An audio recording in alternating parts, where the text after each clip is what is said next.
Hello friends, welcome to my channel. അപ്പോൾ ഇന്ന് ഞാൻ വന്നേക്കുന്നത് നല്ല ടേസ്റ്റി ആയിട്ടുള്ള നല്ല ക്രിസ്പി ആയിട്ടുള്ള ഒരു വെണ്ടയ്ക്ക മെഴുക്കുവരട്ടിയുമായിട്ടാണ്. ഒരു ചമ്മന്തി ഈ മെഴുക്കുവരട്ടി ഉണ്ടെങ്കിൽ നമുക്ക് ചോറിന് വേറെ കറിയേ വേണ്ട. അത്രയ്ക്ക് നല്ല ടേസ്റ്റി ആയിട്ടുള്ള ഒരു വെണ്ടയ്ക്ക മെഴുക്കുവരട്ടിയാണ്. അപ്പോൾ ഇതെങ്ങനെ ഉണ്ടാക്കുന്നതെന്ന് നോക്കിയാലോ. അതിന് മുമ്പ് നിങ്ങൾ ആദ്യമായിട്ടാണ് ഈ ചാനൽ കാണുന്നതെങ്കിൽ താഴെ കാണുന്ന സബ്സ്ക്രൈബ് ബട്ടണിൽ ഒന്ന് പ്രസ് ചെയ്യണേ. അപ്പം നമുക്ക് നമ്മുടെ വെണ്ടയ്ക്ക മെഴുക്കുവരട്ടിക്ക് എന്തൊക്കെ വേണമെന്ന് നോക്കാം. ഞാനിവിടെ ഒരു 1/4 കിലോ വെണ്ടയ്ക്കയാണ് എടുത്തേക്കുന്നത്. നല്ല പിഞ്ച് വെണ്ടയ്ക്ക നോക്കി വാങ്ങിക്കാൻ ശ്രദ്ധിക്കണേ.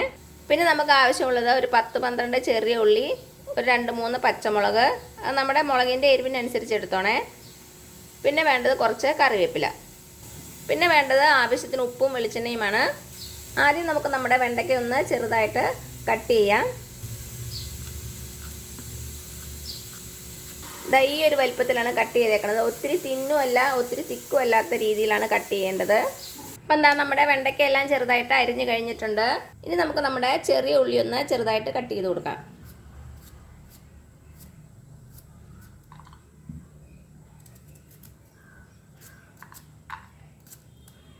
പച്ചമുളകും ഒന്ന് അരിഞ്ഞു കൊടുക്കാം.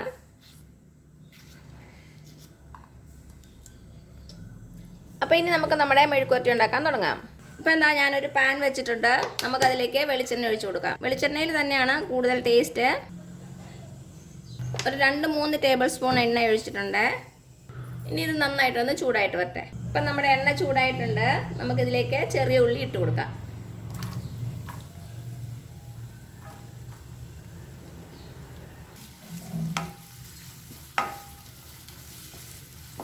പച്ചമുളകും കൂടെ ഈ സമയത്ത് ഇട്ട് കൊടുക്കാം. ഇനി നമ്മുടെ ചെറിയ ഉള്ളി ചെറുതായിട്ടൊന്ന് വഴറ്റിയെടുക്കണം. ഒരു ലൈറ്റ് ഗോൾഡൻ കളർ ആവുന്ന വരെ നമുക്ക് വഴറ്റണം. കുറച്ച് ഉപ്പും കൂടെ ഇട്ട് കൊടുക്കാം.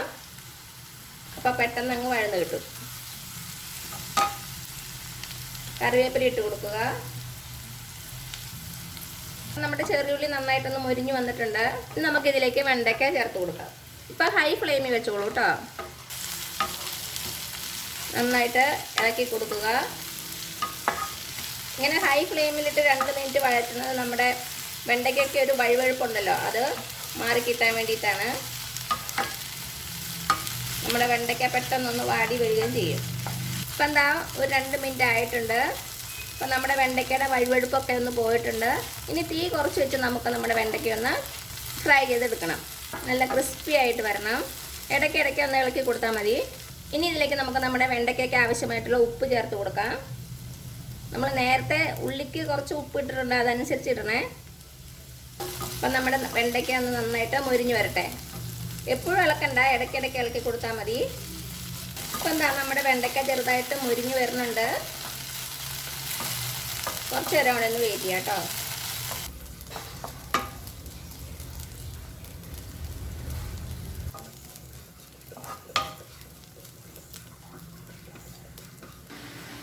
ഇപ്പം എന്താ, നമ്മുടെ വെണ്ടയ്ക്ക മെഴുക്കുവരട്ടി ഓൾമോസ്റ്റ് റെഡിയാണ്. നന്നായിട്ട് മുരിഞ്ഞ് വന്നിട്ടുണ്ട്, കണ്ടോ. അപ്പോൾ ഇത്രയും മതിയാകും. നമുക്കിനി തീ ഓഫ് ചെയ്യാം. നമുക്കിതൊരു സെർവിങ് പാത്രത്തിലേക്ക് മാറ്റാം. ഇപ്പം എന്താ, നമ്മുടെ മെഴുക്കുവരട്ടി ഞാനൊരു സെർവിങ് പാത്രത്തിലേക്ക് മാറ്റിയിട്ടുണ്ട്.